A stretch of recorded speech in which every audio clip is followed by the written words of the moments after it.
You're listening to a Roddenberry podcast. Mission Log, a Roddenberry Star Trek podcast, episode 551, Equinox Part II.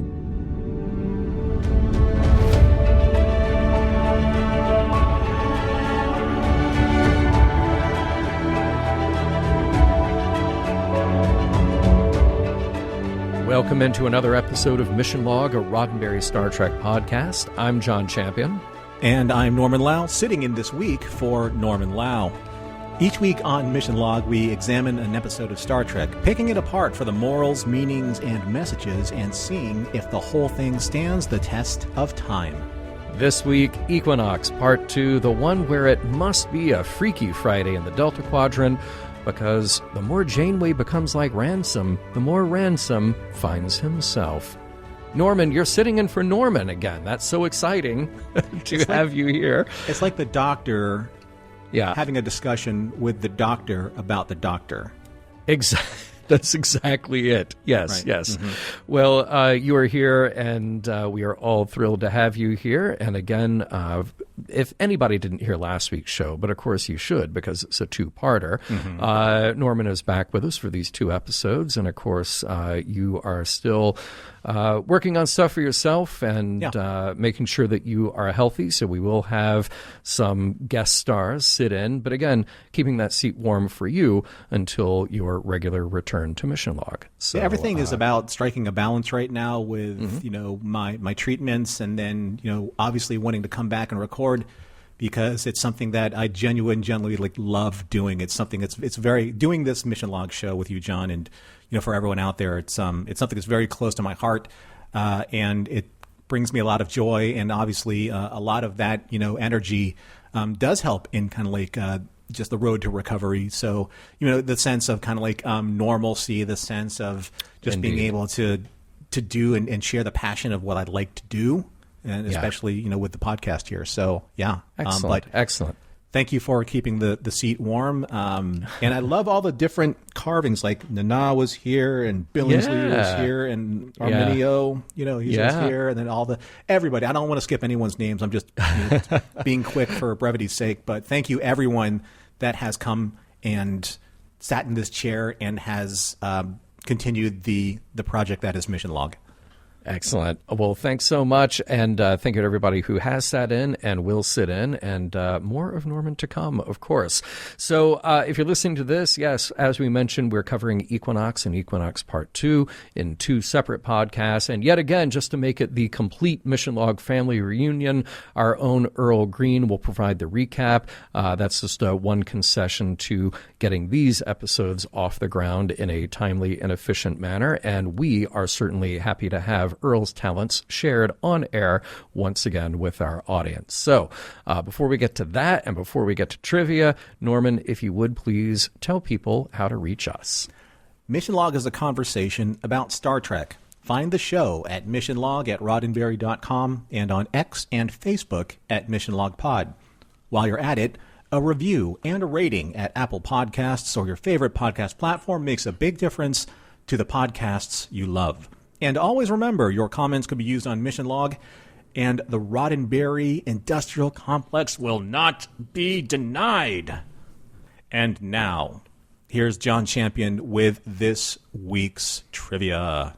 Why, thank you, Norman. All right, headlong into Equinox Part 2, the start of Voyager's 6th season.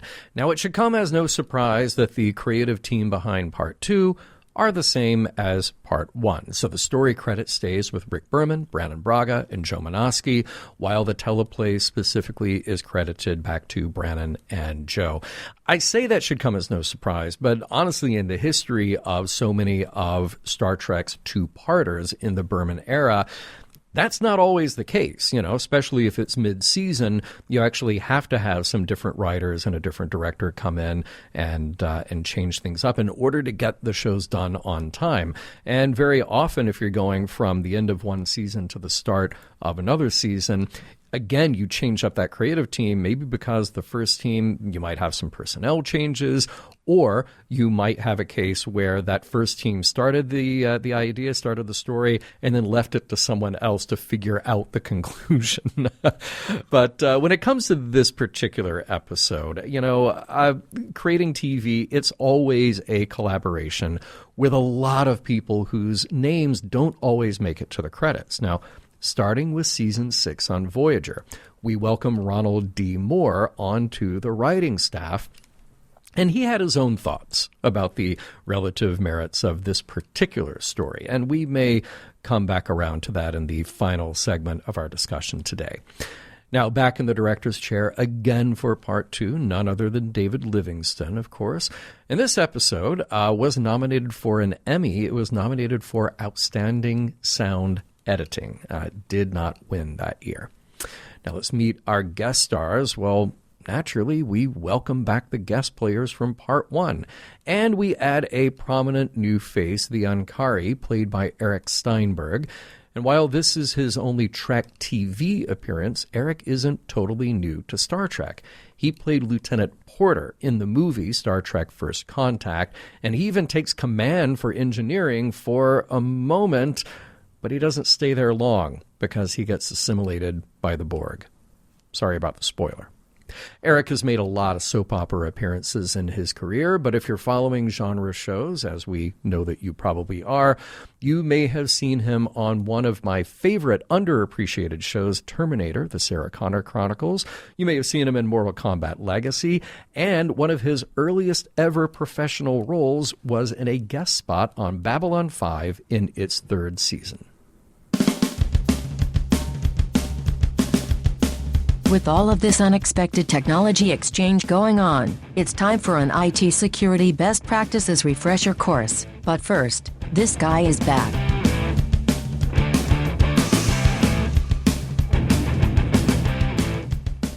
Prologue. On the bridge of Voyager, things are starting to look a lot more like they did on the bridge of the Equinox. The fissures open, the creatures pop out, and it's like a game of airborne whack-a-mole. Only the moles can injure or kill you if they're not whacked promptly. Chakotay, trying to cover Captain Janeway, goes down, and Janeway herself is injured. Assuming tactical control herself, she fires off a pulse that buys Voyager a very short reprieve. But the damage report from Harry's station is grim. Lots of damage, lots of injuries, and 2 dead. So far. All from an attack that lasted maybe a minute. From the bridge of the Equinox, things are looking pretty good. The shield generator borrowed from Voyager is holding, and in any case, the aliens are concentrating all of their energy on attacking Voyager. Hey, you don't have to outrun the bear, you just have to outrun everyone between you and the bear. Captain Ransom is not looking back, and he orders his ship to full speed ahead on a course for home. Act 1. On Voyager, it's a state of permanent red alert. Anyone going anywhere had better be packing a phaser. The aliens could attack again at any time. Neelix has found the doctor's mobile emitter, which is good news. Sickbay is full of the wounded and the dying, with only Tom Paris to treat them. But the mobile emitter doesn't contain Voyager's EMH. It contains Equinox's double EMH, the emergency evil malpractice hologram. But for now, the Equinox's doctor has to play it cool and practice some actual medicine, including getting Chakotay back on his feet. But the first officer, though visibly scarred from his encounter with the aliens, finds himself in a disagreement with Captain Janeway. Chakotay feels the priority is defending against the alien attacks. Janeway's priority is catching the Equinox. Visit beautiful seaside somewhere. Well, this is tranquil, what with the crashing waves and the breeze, and it's all in Ransom's head. A little bit of downtime with the synaptic stimulator in his quarters is interrupted. Maxwell Burke has brought Ransom a visitor. 7 of 9 listens to Ransom pitch her on the idea of becoming a productive member of his crew, but when given the choice between that and the brig, she would prefer the brig, thank you. Ransom says he could teach 7 as much about humanity as Janeway did, but 7 says he and his crew would be inferior role models. Ransom orders Burke to take her to sickbay and at least treat her injuries before she goes back to the brig. In the Equinox sickbay, Burke discovers Voyager's EMH in the database.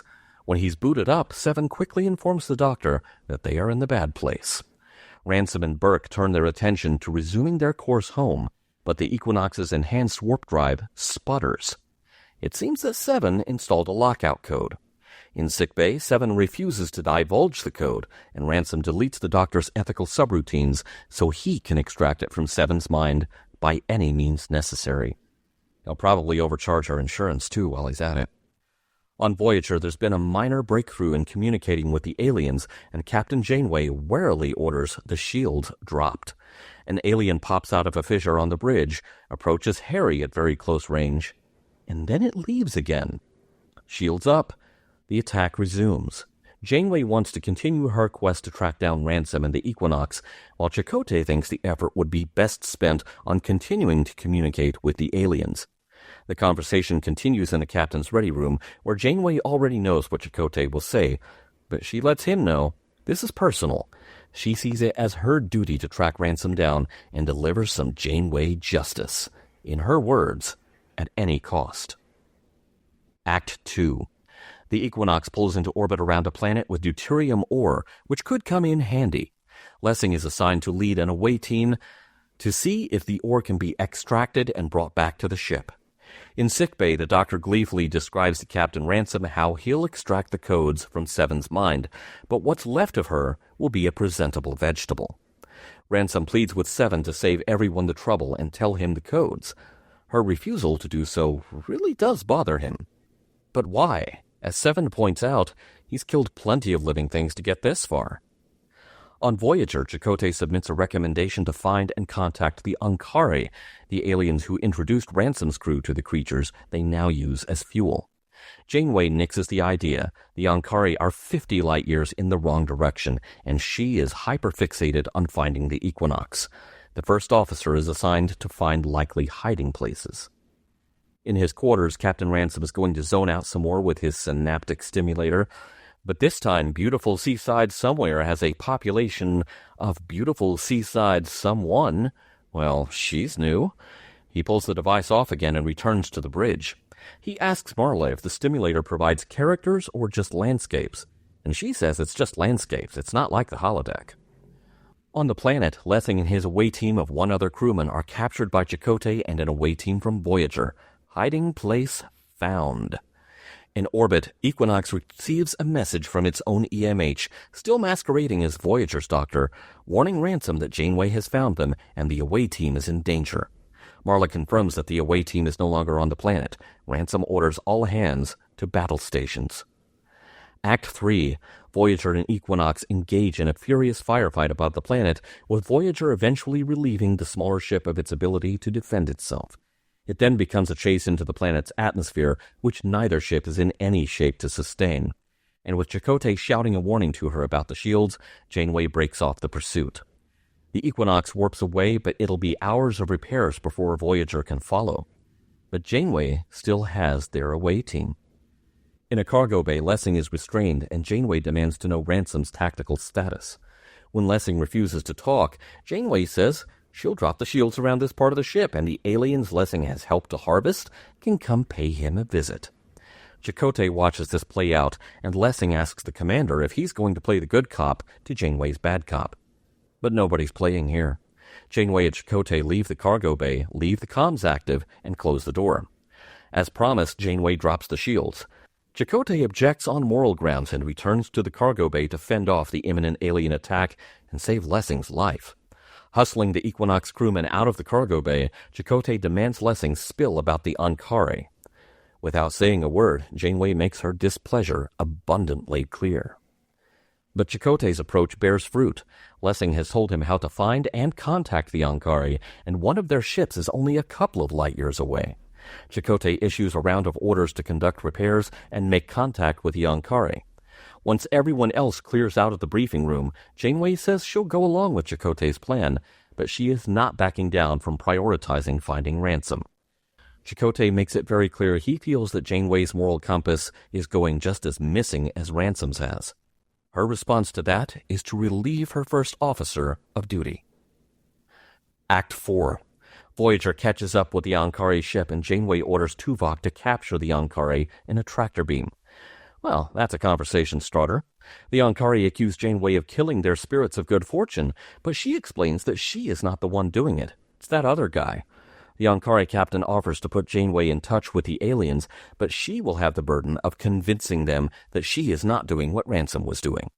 The alien confab takes place in Voyager's cargo bay, where the aliens demand that Janeway deliver the Equinox to them. Though she and Tuvok try to explain that this is a Starfleet matter to be settled according to Starfleet rules, Janeway finally relents. Okay, you can have the Equinox. Tuvok is taken aback by this concession and objects on moral grounds, and Janeway offers to relieve Tuvok of duty. The aliens and Janeway reach an agreement. She will find the Equinox and hand it over to them. On the Equinox, the supply situation is grim, especially without the ore that Lessing was expected to bring back. Burke nonchalantly confirms that more life forms will need to be harvested to continue running, but between that and the fate that awaits 7 of 9, something about being held accountable for his actions is really getting to Captain Ransom. He retreats to his quarters and the comforting oceanside vista of the synaptic stimulator. But she is still there. When Ransom looks closer, he realizes it's 7 of 9. She warns him to stop hiding and stop running. And then she morphs into one of the alien creatures. Ransom rips off the stimulator just in time to hear the call from Burke on the bridge. Voyager has found them. Act 5.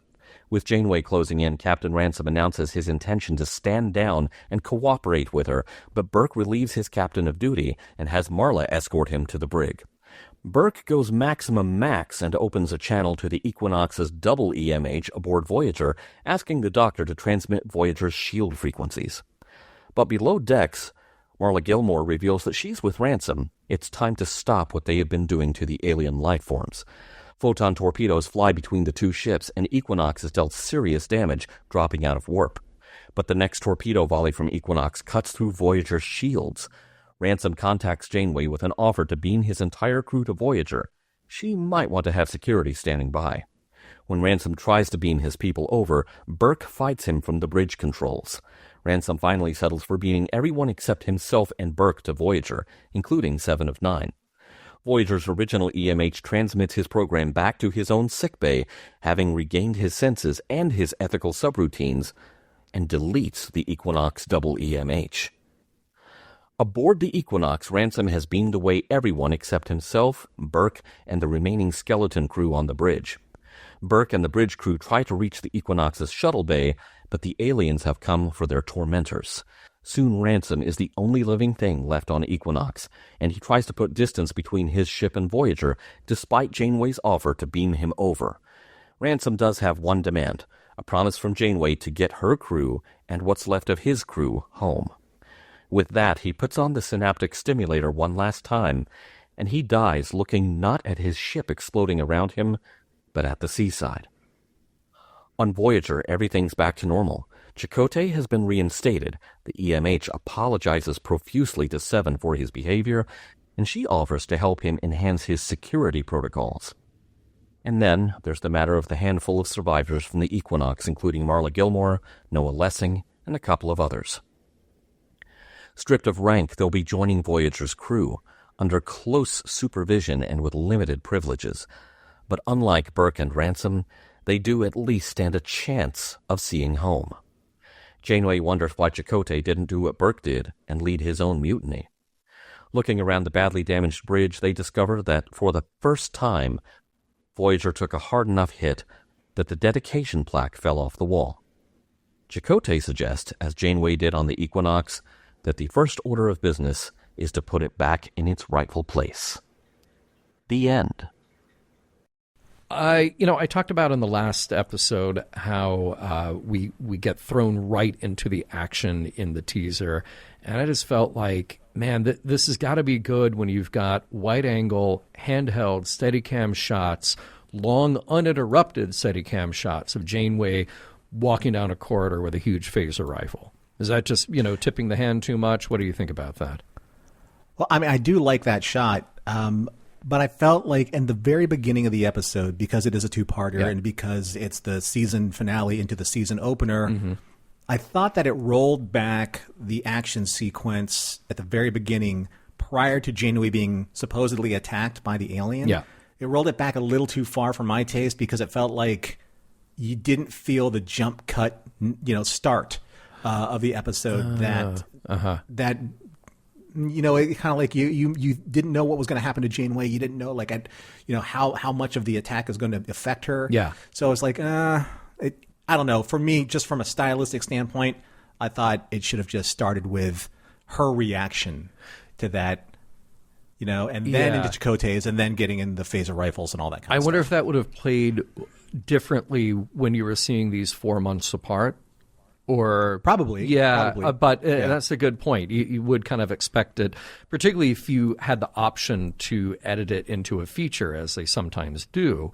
Just cut it into a 90-minute solid piece. Then, that's a good point. Yeah.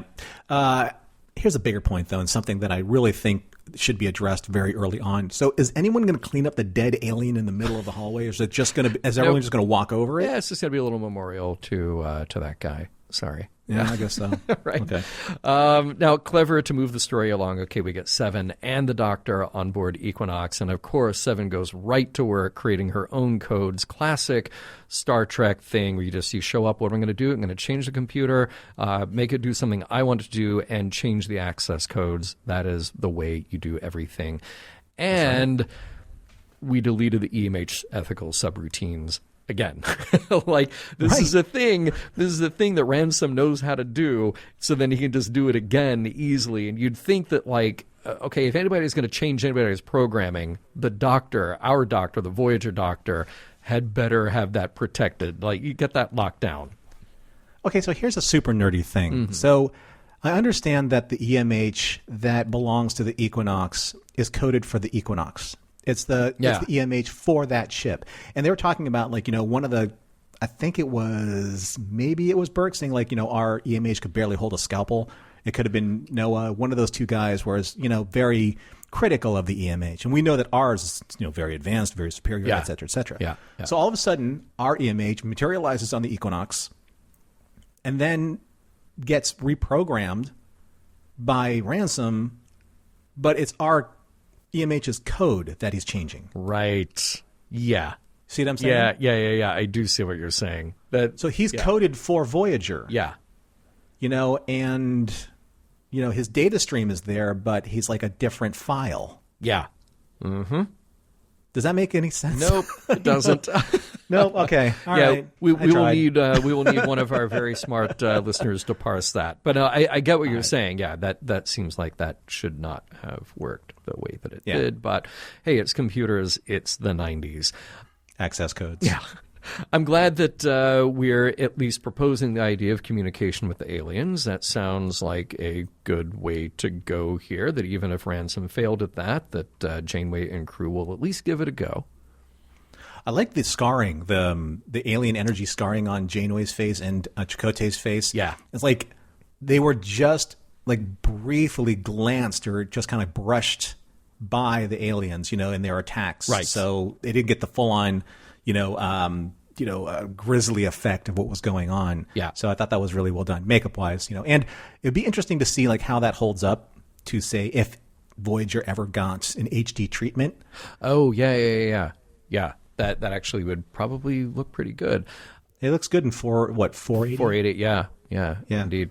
All right, so now here we're going to start to get into the character adjustments, the arcs that start to propel us through this episode. Chakotay doing what Chakotay should be doing, which is calling out Janeway's behavior, and Janeway maybe getting her ire up a bit. And then right before we close out the act, introducing Vendetta Janeway. She just doesn't even care if she is Vendetta Janeway. But before we can spend too long thinking about that, we got to cut back over to the Equinox, where the Doctor is about to lobotomize Seven, and man, is it just chilling to hear him talk about the method he's going to use and how it will impair her. And yep, this is what I do now since I have no ethical subroutine. Right, that filter is completely gone. Yeah. So it's just, But you brought a really good point up last episode when we're talking about, the removal of the ethical subroutines, which essentially removes the doctor's Hippocratic oath that is programmed in him to be a doctor. Yes. Kind of, you might even say it's sort of like removing the ethical subroutine of a captain who has sworn an oath to Starfleet to uphold those morals and principles. But, maybe I got ahead of myself. I have no idea where you come up with this nonsense, really, truly. Speaking of nonsense, so is it me or is it Burke, like all of a sudden kind of like in this muscle relaxant mode? Because Titus Welliver just all of a sudden is like, hey, man, we're going to do a couple of like really cool things. And if you're on board, that would be fantastic. Maybe he had a great summer before they came back, He did look a little tanner. Yeah. Yeah. Maybe he started buying some action figures from Sideshow Collectibles. Maybe. I don't know, but he almost came off as being kind of the Vulcans meet the Californians, like, hey, dudes, logic rules. You know what I'm saying? Like that kind of like, I don't know what he was on, but he was on something. He did. Yeah. And of course, I always love Seven talking back. She's just great, always keeps her cool, wonderful. Yeah. And I love this introduction of this thing now. We get a little more detail about the poor man's holodeck. And I like the use of it because we introduced the idea, but we didn't actually see it last time. But now we get to see it in action. And this sort of like self-soothing that Ransom does, and he has to do, the more that we see the signs of him losing touch with himself. It's just a great, simple visual way to get across, like, here's where his psychology is right now. I thought just a smart use of technology that actually informs character.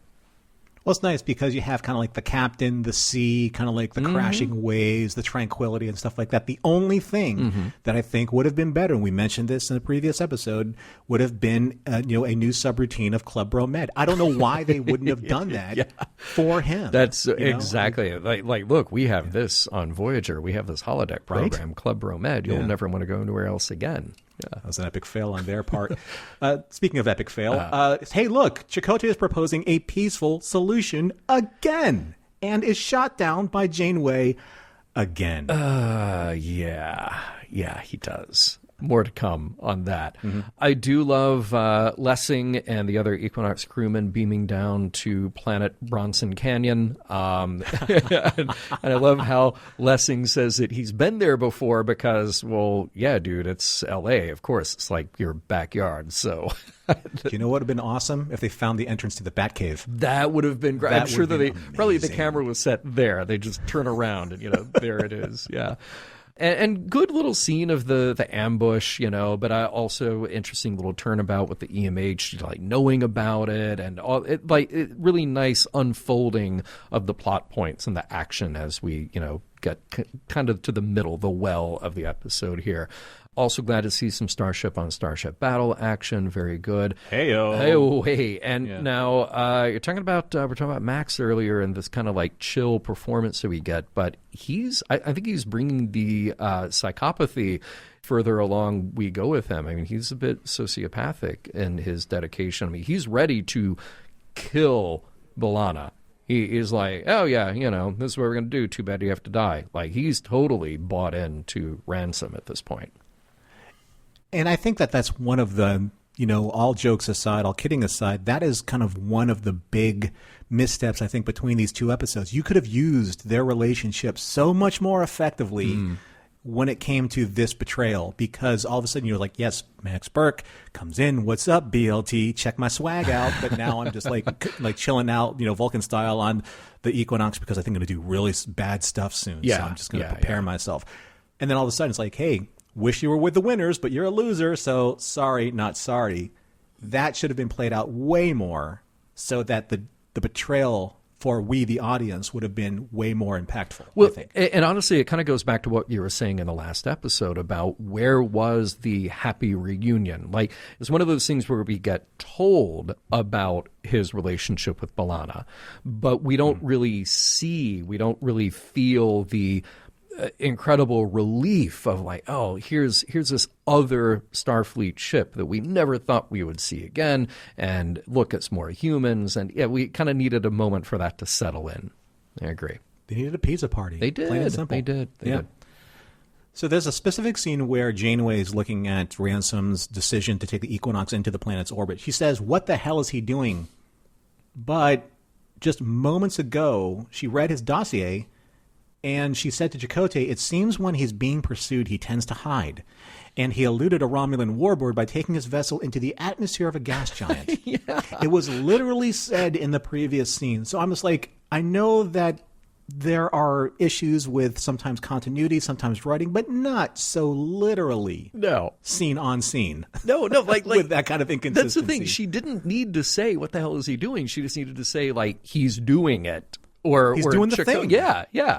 Like that would have been perfect. Like we knew this was going to happen. Pursue, go after him now. Exactly. Yep. Oh man. And then we get to a really interesting bad cop scene between Janeway and Chakotay and Lessing, because Chakotay stopped short of being good cop. Of course, he does go in. He throws a switch, throws a button, goes in there, gets Lessing out, shoots at the alien.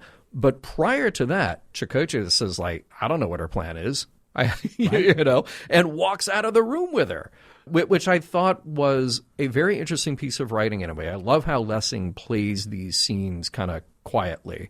I think he's really great in this stuff.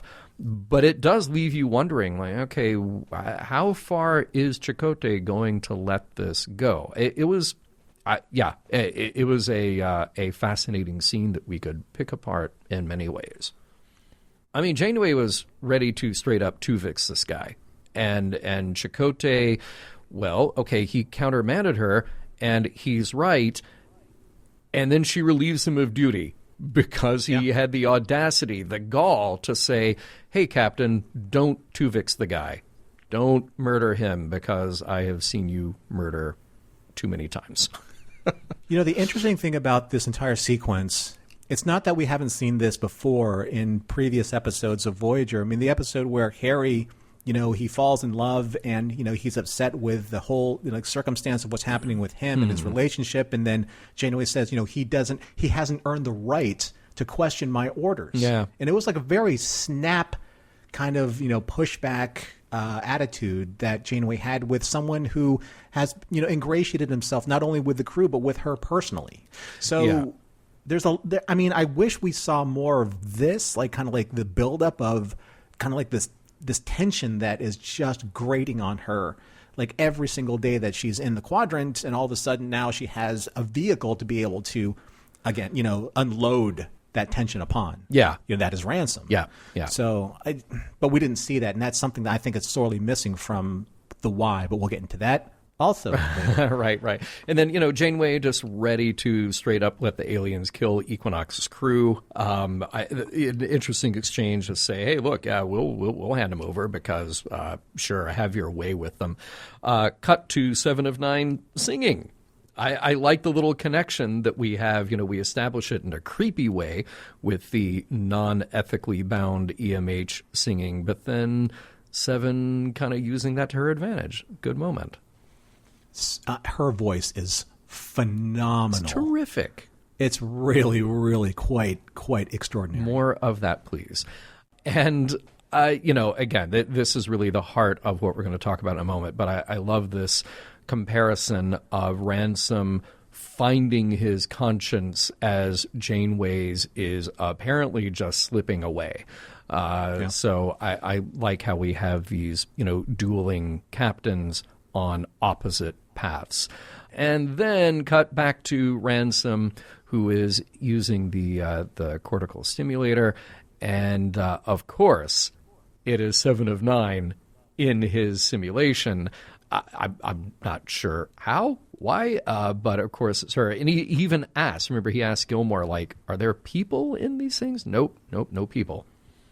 Well, I think that's, I had a similar question, and that I think is just a projection of a guilty conscience. Yeah.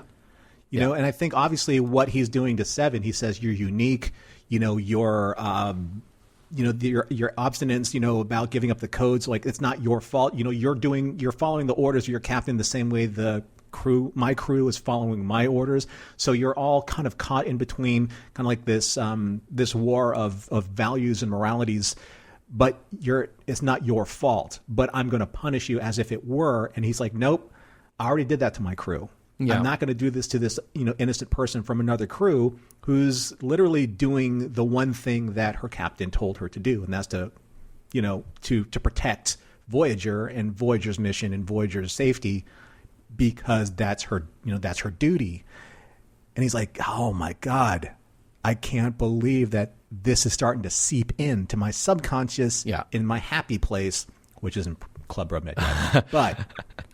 Right. But it is interesting that, as much as Ransom has othered the aliens,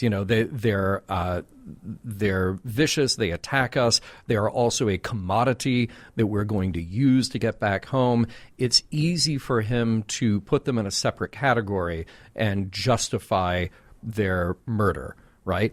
But when it's a human, when it's somebody more relatable, and yet Seven is part human, part Borg, but mostly at this point human, it is a lot more difficult for him to other her and just see her again as a commodity to information that he needs. Right. And so that does break down this barrier that he has set up in his head. Just like, I can break all these rules, I can break all these ethics that I would normally have had, but it's a lot harder when it's somebody that I can talk to and relate to. So it was a good moment. Good scenes as we kind of figure out what's going on Equinox and whose loyalties are with whom. I didn't think that Gilmore would break. I mean, we got that little tease in the first part, in the first episode, but now she actually gets this moment, which is cool. But then we're back to Max just being a sociopath and determined, kind of scary, actually. And again, it's one of those how or why, did the journey of the Equinox really twist him in this way? But here's a strange thing. This is more of a production-related thing. Yeah. So I timestamped this at 31 minutes, 39 seconds, and it sounds like Burke's dialogue, not only does it trail off, but it's like Titus Welliver ADR'd his line, and then they dropped the production volume along the way right before Ransom says, his line, interrupts him. But it's Burke's just keeps talking, and it just fades. Oh, interesting. It just sounds strange. Yeah. Big fan of Gilmore's turn as the double agent, inside. And again, her morality is what turns her around, on the captain's side. I thought that was great. Yeah. I really like this character and the actor who plays Gilmore. I think she's great. Yeah, I agree. When you have the Voyager doctor confronting the Equinox doctor on Voyager, and the Equinox doctor says something like, I've set up all these photonic charges around, we don't even have a moment to discuss that because the Voyager email just delete the program. Just that easy. I kind of love that it was that easy to get around it. Why not speed things up here? Ransom has this really interesting line that he says to Janeway, "You've got everyone worth getting," which means that Ransom thought that the others were just a waste. Like the other people on his crew, don't even bother. Just take the good ones and go. Yeah. I do like that, Ransom eventually becomes on the side of right again, and Janeway has an immediate change of heart because reasons. Yeah. Starfleet, something captain. Yeah. He's a captain again. Okay. Yeah. But, interesting poetic way to end Ransom's life. I like this juxtaposition cutting back to him in the simulation as everything is falling apart around him. It was just, again, you can get across so much with a few well-placed shots and the right reaction without having to explain everything. It's really nicely done. And talking about why Seven was able to be part of his program, his cortical stimulator program, and not be there at the end is because I think his conscience has resolved itself. He's no longer guilty or feels guilty of the crimes that he's committed. Yeah. So, but also, how do you keep that cortical stimulator in your uniform? You don't have pockets. That's a good question. I don't know. Because it's usually in his quarters. Yeah. Hey, Janeway reinstated Chakotay. Okay. Done, I guess. Yeah, she's not mad anymore. Yep. Okay. So nope. That's how it works. That's how it works. Question for you, will we ever see our Equinox crew members again? We got Lessing, we got Gilmore, and we've got the other ones. Who I like. I'm interested in how Lessing and Gilmore would integrate into the Voyager crew, but I'm not going to hold my breath on that. Really, really like them, but yeah, I like how Janeway handled them. I mean, they were saboteurs, they were traitors, they were treacherous, and she says you got to earn your rights back, and hope we get to see those crewmen again sometime. Yeah. Big H on hope. Look for them in a future Star Trek novel someday. I like how, we've joked before about how in 90s era Trek, whenever anything is Starship is taking damage, and there's girders falling, and there's stuff on fire, and there's smoke, and there's sparks flying out, and there's always dirt falling out of the sea, rocks, stuff like that. I like how everything else on Voyager seems to be in pretty good shape, like they've done the cleanup, but has left this one neat little pile of rubble, just burnt stuff, and then there's the Voyager plaque symbolically knocked down right into that pile. That's not the first thing that somebody would pick up. And no, leave it for the captain. She needs to have a moment.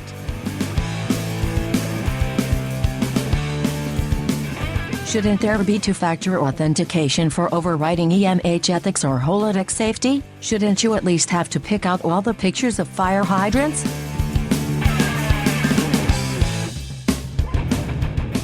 All right, Norman, so right where we left off, we had some heavy stuff to discuss in Part 1 of Equinox, also known as Equinox. Mm-hmm. Here we are at Equinox Part 2, and there was something that I brought up in the last segment that I think really, like I said, gets to the heart of what is happening here. We have the two stories. We have the back and forth between Ransom and his trajectory and Janeway and her trajectory. Meanwhile, the Doctor I love this line, being unfettered by ethical subroutines has made me far more efficient. Might one say the same thing about Janeway? Because at some point along this journey, she has become unfettered by ethical subroutines and making a far more efficient use of doing things like, torturing Lessing and almost killing him and just deciding, it's fine if they come take you. What are we to make of this? I mean, it's a very good point and a great parallel to what's going on with Janeway. But I think the biggest issues and the biggest questions that's raised, where does this come from? Yeah. What spurred all this? Again, if there were episodes that led to this particular shift in her character arc, absolutely, because you would see this as being an earned moment. But the way that she kind of turns on her two closest allies and friends, I don't see it as being warranted. Yes, she's upset that Ransom has done what he has done. Yes, she is upset that he justified what she believes are moral crimes against Starfleet and the Federation. But at the same time, though, in literally the span of the episode or 4 months of vacation between two episodes in the series, right, she goes full Ahab. We both wrote down Ahab. All right, yeah. So I put down, it is a very Star Trek thing. I mean, it's a very literature thing and character motivation thing anyway, to have an Ahab character. And at first, it's Ransom. Ransom is the Ahab character in this tradition of Star Trek. Something has happened. He is morally compromised. He is driven by this singular idea of what he has to do, of what is now the new moral imperative that he has to do. He has to finish this thing. But then we switch places. And Ransom is becoming more and more humanized, but Janeway is going off the edge. And I'm like you. I'm trying to figure out exactly where is the catalyst for this change. Because Chakotay asks her, like, well, are you just upset because he's a Starfleet captain? And she says, yeah, I'm angry. He's violated his ethics, however she phrases it exactly. And I just keep thinking, well, maybe rewind to Year of Hell, something where I've seen Janeway go through the worst of it and being pushed to the edge for a full year, trying to figure out what is the next move, even if it means self-sacrifice, even if it means, making the worst possible decisions. But now it's just that she's mad that somebody who she doesn't know, who's on her same team, is doing these terrible things. So she is now going to adopt all of his worst traits in order to combat him, in order to, quote unquote, win in this potentially no-win scenario. So I like the idea as a plot point of Janeway becoming the enemy that she is chasing, because that is a rich area to explore. What are Janeway's faults? What are the weaknesses that can be exploited? And what does she become when she doesn't have the luxury of falling back on her high ideals with the best crew around her? But I don't think we've earned that yet. Not in this episode, right? Right. Yeah. I was wondering if I can beg an indulgence from you and from the audience, because this episode, I needed to get a lot down notes-wise and a lot of thoughts down, because I found this episode very personally troubling to watch. So I wanted to make sure that I do this fairly for my own notes and fairly for the attention span of our listeners out there. But it's basically, this whole segment is entitled, Chakotay, if I wanted your opinion, I'd give it to you. I love the title already. Right. And believe me, we are indulged. You've been away for a little while, and I love to hear your thoughts, whether it is a rant or otherwise, on what we're covering. So at the very beginning of this episode, Chakotay says to Janeway, someone's got to start trusting somebody around here. Janeway says, belay that order. I appreciate your optimism, but in this case, weapons. It's Chakotay's like, I want to offer an olive branch. Janeway's like, well, that's nice, but no. Right?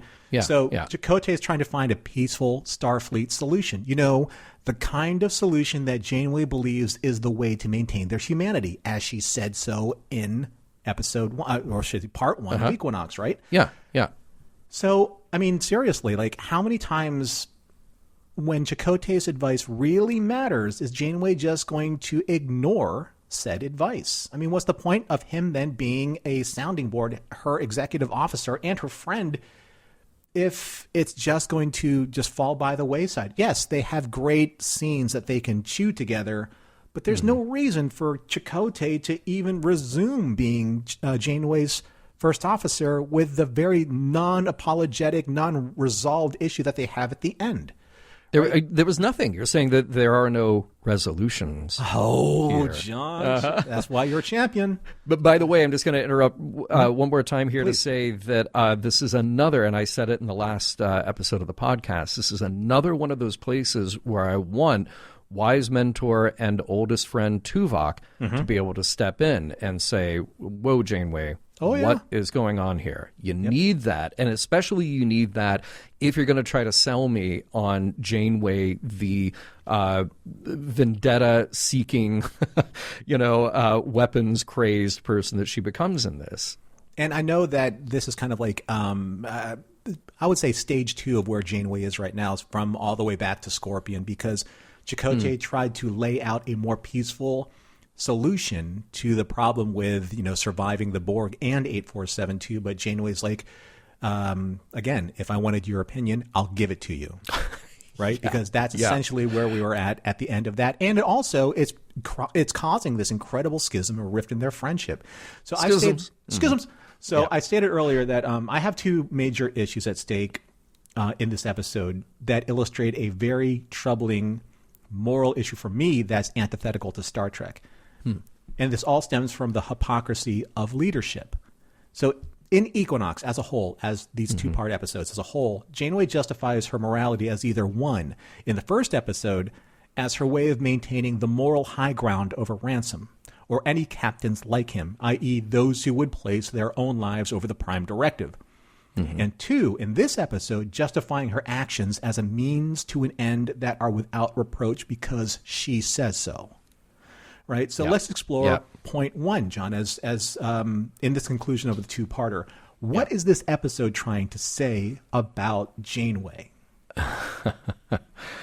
That is impossible to answer. I think, honestly, without skipping ahead to our next segment, our conclusion and wrap up here, I think that is the biggest failing of this episode, is that what does it, if we're supposed to walk away from this thinking, wow, Janeway has cracked, and Janeway can't handle the pressure anymore of being in the Delta Quadrant because now she has reached the point that she is willing to cast aside her inconvenient ethical code, then you could walk away from that, except that we end it with, everything's fine now. Chakotay's back on my team, and we're good to go on to the next episode.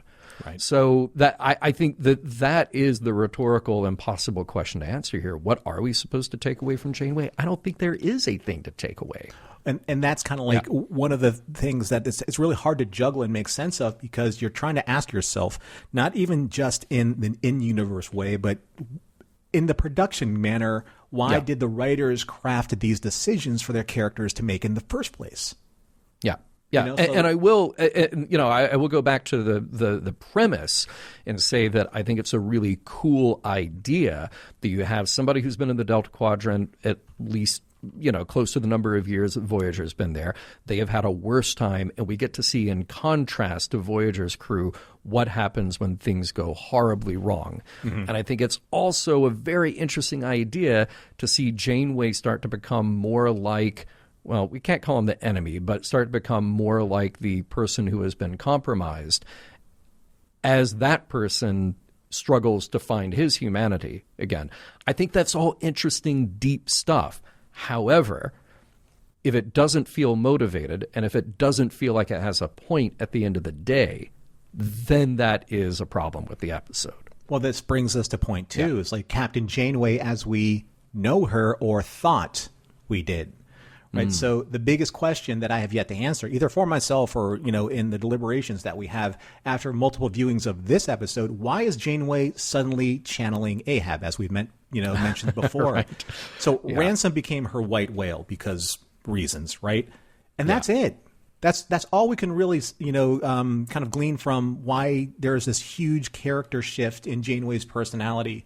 I mean, it's okay. Let's kind of like take a look at the real world situation here. Is it because someone in the writer's room decided to give Janeway an arc just because they needed more of a dramatic turn for Janeway, that they haven't given Kate enough work, as the center, as the focal point of the series, the captain of the series?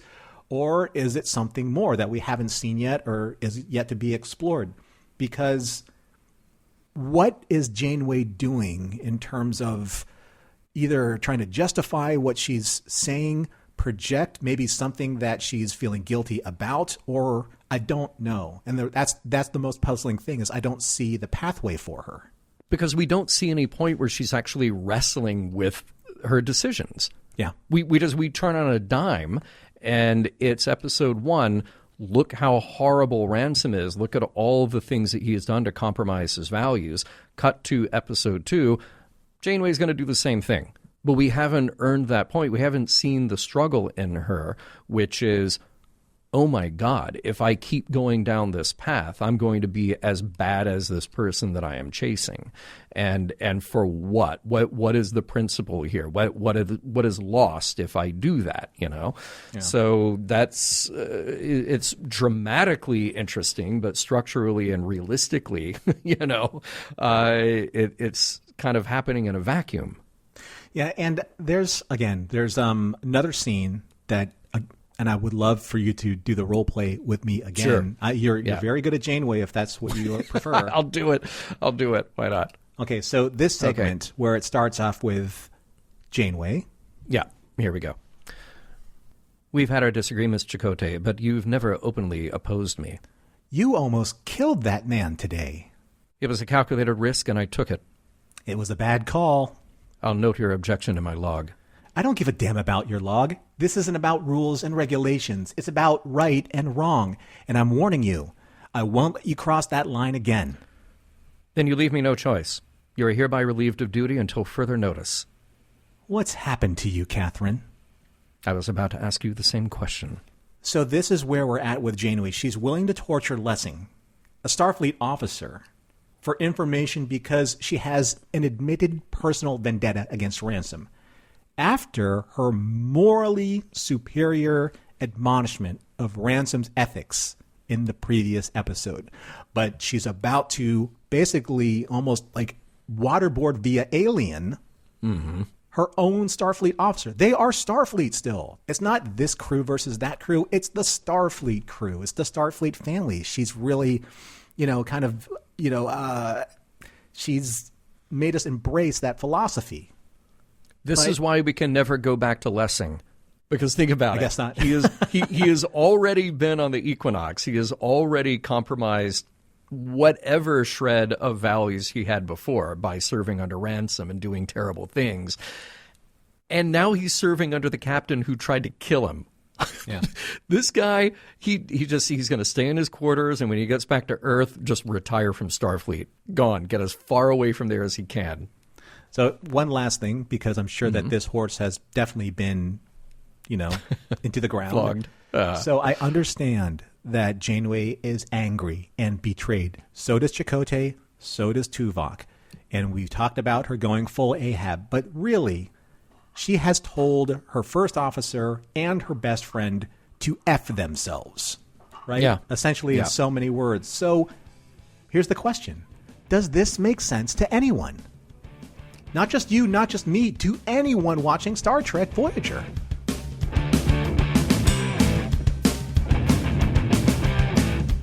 It's slightly confusing. Is Janeway threatening to confine Tuvok to Chakotay's quarters? Is Lessing in there too? At this rate, there won't be enough room to open the medicine bundle.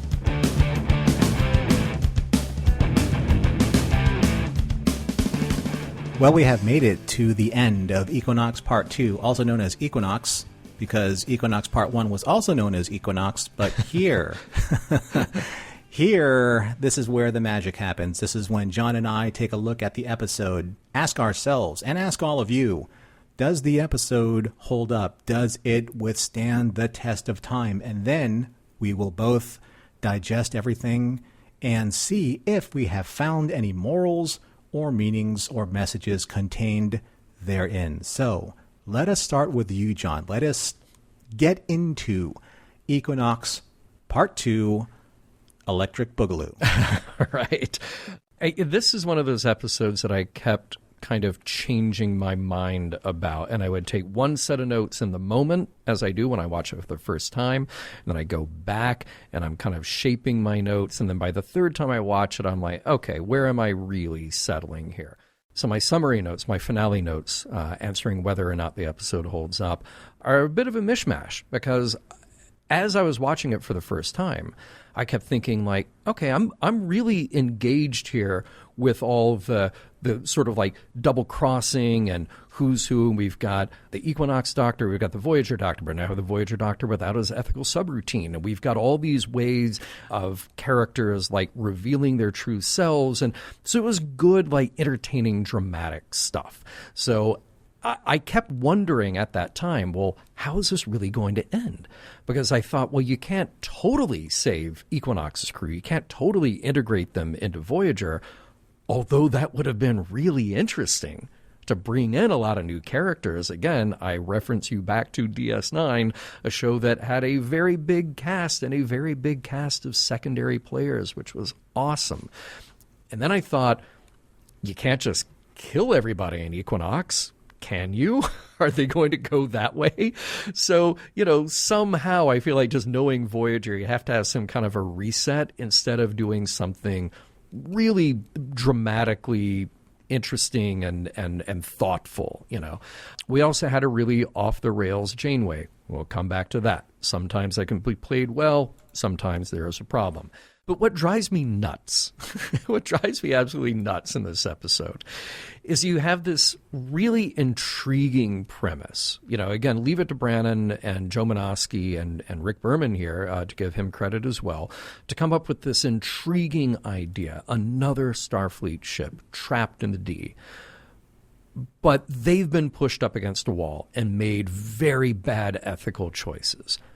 Cool. That is an intriguing premise to hold in parallel and in contrast to Voyager's crew.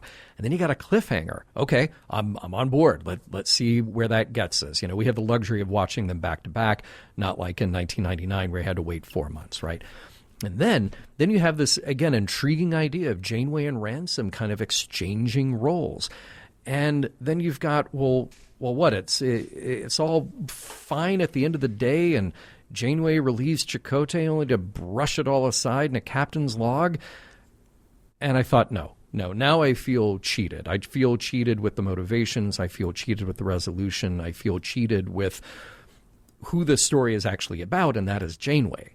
You know, and I'm sorry, but this is where Voyager needed to be a serialized show. Offline, we're talking about the possibility of this either being a shorter episode. Can you just do the Ransom story? Can you not focus on Janeway here and just let that be an interesting resolution? Or if you're going to do all this stuff with Janeway, you got to earn it, and you really have to make it count for something. If this were serialized, then you could probably do this kind of thing, because the moments have to be built up and they have to be earned. And, well, we're just missing a whole lot of show, because then we have a lot of reconciliation between Janeway and Chakotay, or the other thing that we're missing, which is Janeway earning the trust of her own crew at all again. Not to mention adding somebody like Lessing and Gilmore, who have been traumatized by what happened on their previous ship. Again, what about that Equinox crew? Spoiler alert, never to be seen again, though I will try my best to remember them. So in the end, you know, I thought we had a really good conversation about Equinox Part 1 and what worked really well in that, mostly because of the quality of the guest stars and the novelty of the story that they were telling. When we get to Part 2, I feel like this is a very well-produced version of a half-baked script. I think Episode 1 needed longer to gestate to really find the point, but then Part 2 really needed a new approach, or it needed to have consequence that would propel it through then the entirety of the 6th season of Voyager yet to unfold in front of us.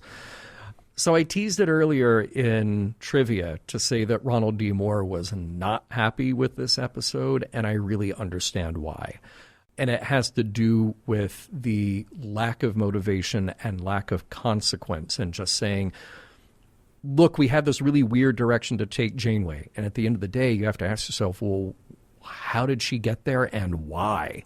And what are we supposed to take away from that? And how does that affect the people around her? And all of those are just left empty. Those are left without any, not just I don't want an easy answer here, but they're left without thoughtfulness.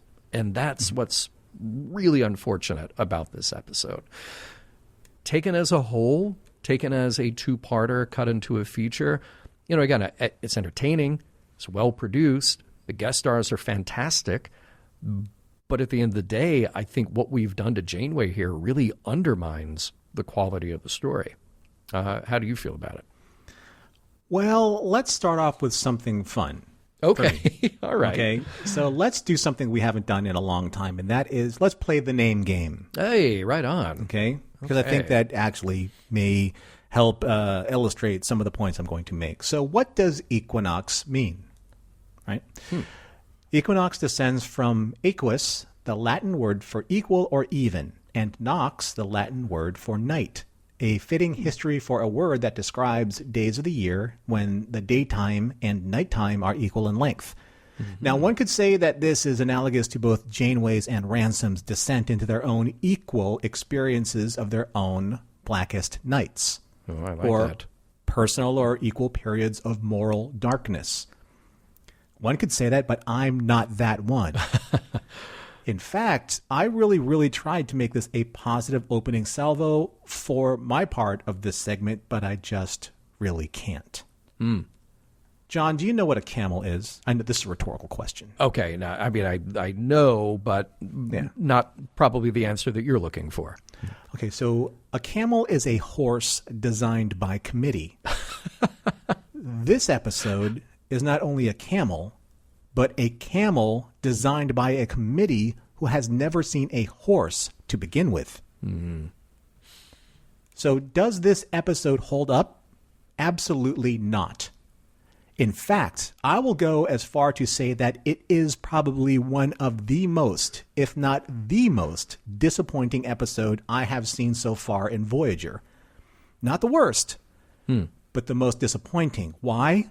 For these two specific reasons that I brought up earlier in discussion.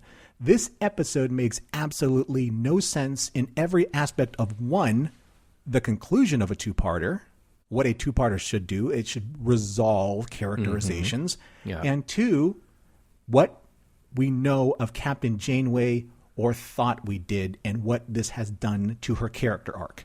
You said this earlier in your comments. So for the sake of not being redundant in my comments here, I will save them for the end of Morals, Meanings, and Messages because there's a lot to unpack in this segment as to why I believe this episode, quite frankly, is so troubling.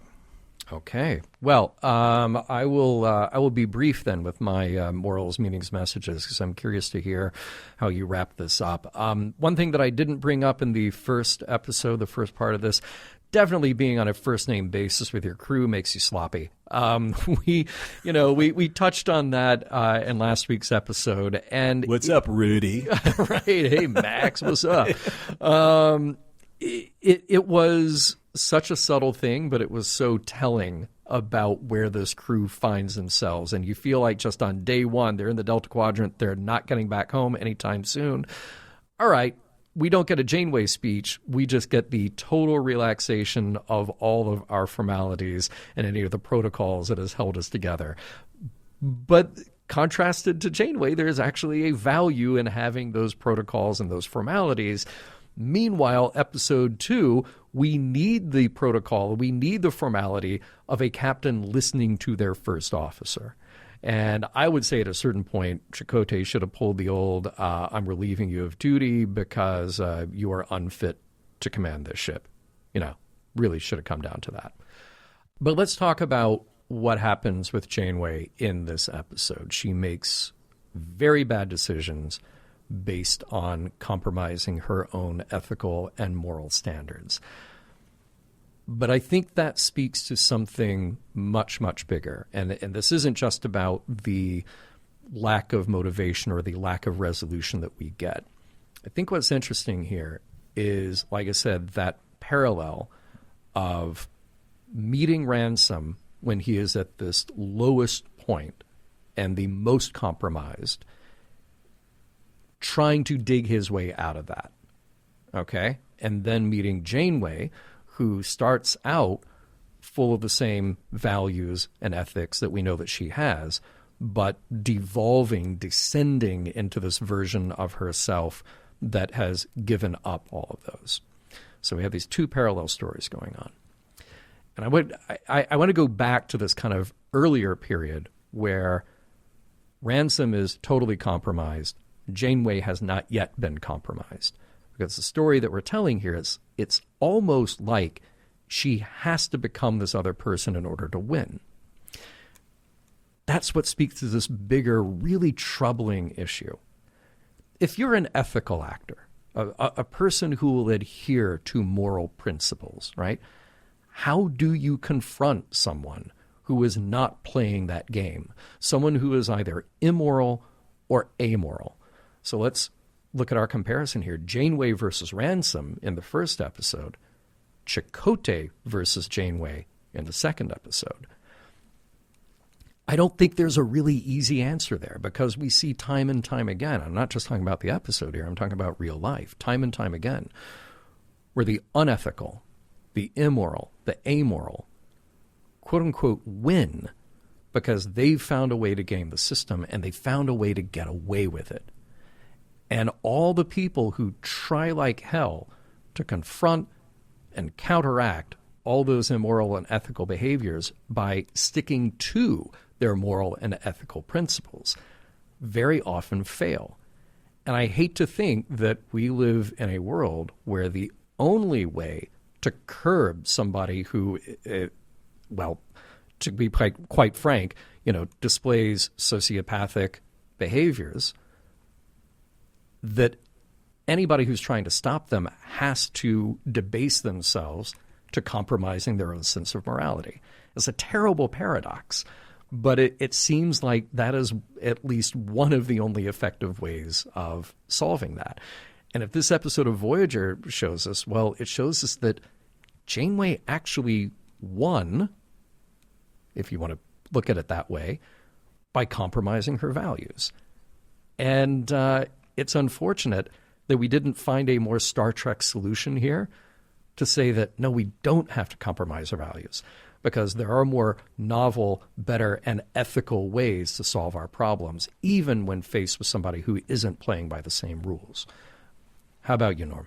Well, I mean, there's a lot to think about there. And I really, and it just kind of like made me think even deeper about why Janeway had this motivation when it hasn't been really established in terms of, an earned moment. And this goes all the way back to probably one of the best examples of this, in Star Trek. And that so far has been the relationship between Sisko and Eddington in Deep Space Nine. Those moments were well earned. Yeah. So when Sisko finally catches up with Eddington and for the uniform and then threatens these Maquis planets by force, and Eddington forces Eddington to surrender, you really understand like the relationship between either Ahab and the White Whale or Javert and Valjean, the way that this kind of like this timeless chase between good versus evil was established in these characters. We get none of that in this episode or in these two episodes. And that's really where I find it most disappointing because, again, all it really does, I think, in my opinion, it damages Janeway's character arc. Yeah. Now, I don't really have like a final talking point per se about specific morals, meanings, or messages. If you wanted to ask me this on the spot, maybe the moral of this episode is regarding both Janeway and Ransom is this: the moment you ignore which was born of democracy, you become the agent of autocracy. It's a very highfalutin way of saying my way or the highway, right? Yeah. Because that's essentially what Janeway does to Chakotay and to Tuvok, and maybe that's exactly what Ransom did to his crew. It's like, look, you guys want to live and get home? Listen to what I have to say, right? And you know what? All the blame's on me. You guys are going to be scot-free. I'll take all the blame. Easy peasy, right? But that's not really where I want to kind of like land on morals, meanings, and messages, because I think that's pretty obvious in the discussion that we've had. All I can really say in conclusion, and maybe this is more food for thought for the listeners, is this: what I believe is happening, and this is more of like an outside of the universe than an inside of the universe presumption, because I don't really have the facts. What I believe is happening to Janeway's character isn't as much in universe than in the writing room at the time.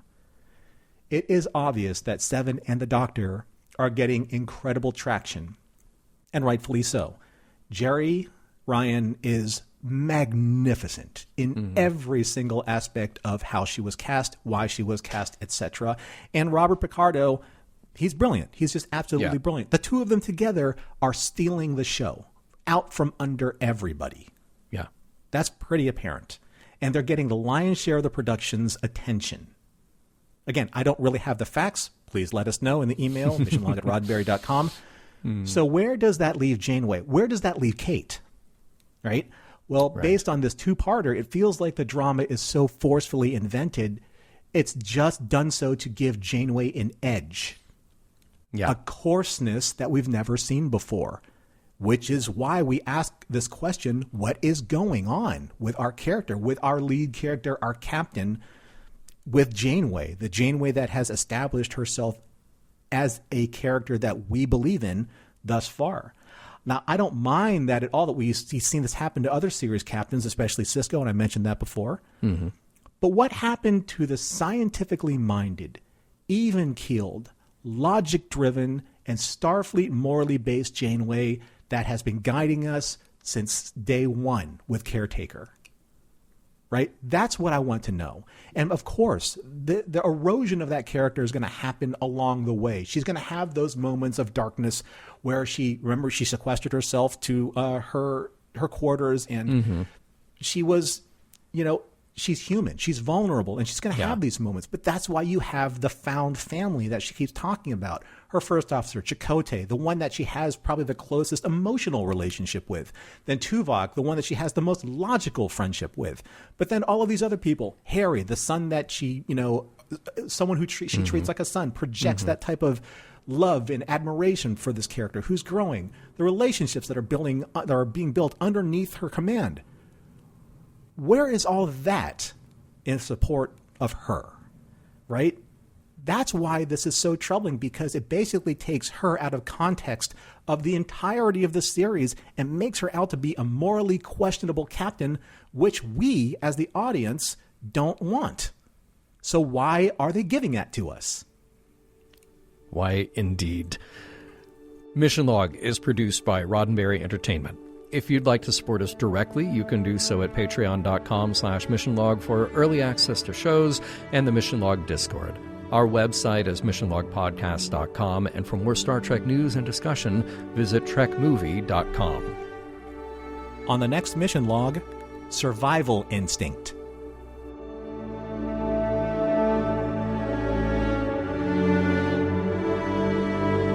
Some of the music for Mission Log provided by Warp 11, online at warp11.com.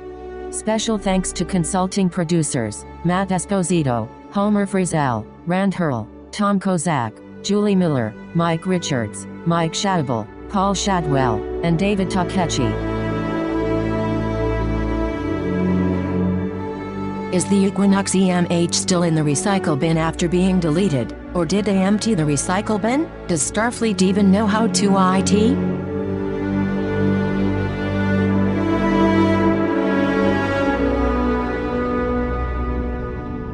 End transmission.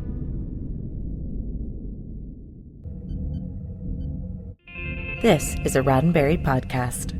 For more great podcasts, visit podcast.roddenberry.com.